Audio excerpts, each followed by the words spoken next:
Dave Challinor did not hide his frustration after Stockport County slipped to their first defeat of the season at home against Bradford City, a loss that came after his side had dominated the opening half.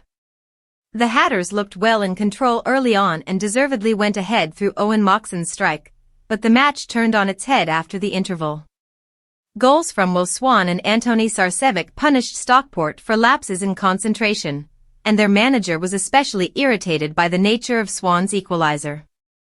For Challinor, it was a painful case of history repeating itself. He explained that the goal conceded bore an uncanny resemblance to one scored by Leyton Orient in last season's playoff semi-final second leg, a tie County ultimately lost on penalties. Speaking in the aftermath, Challinor described it as his side shooting themselves in the foot, pointing out that the same player at fault in that semi-final moment had again switched off at a crucial time.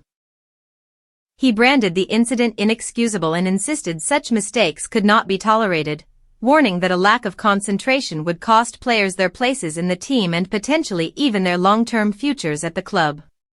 He admitted the goal instantly changed the flow of the game, with County unable to regain control until the closing stages, by which time the damage had been done. He lamented it as the cheapest of goals, one that never should have been conceded, particularly given the painful reminder of what it had cost the club in the past. The defeat was all the more galling as it came just days after another missed opportunity, when County had squandered a 2-goal advantage to draw with Leyton Orient on Saturday.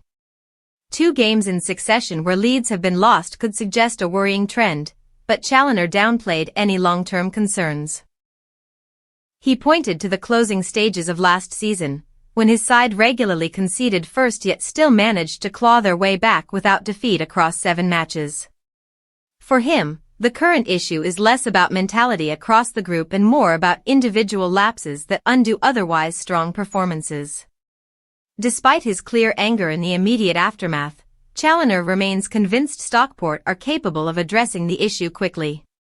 He acknowledged that last season also began in a similar fashion, with points dropped from winning positions, yet his team corrected those faults and went on to produce an excellent run of results. The challenge, he emphasized, lies in tightening up defensively once they have gained an advantage. He made it clear the standards must rise if County are to fulfill their ambitions this season, stressing that there can be no repeat of the careless errors that have already cost them valuable points. While the warning to his players was stern, Challinor expressed faith that the lessons will be learned and the necessary adjustments made.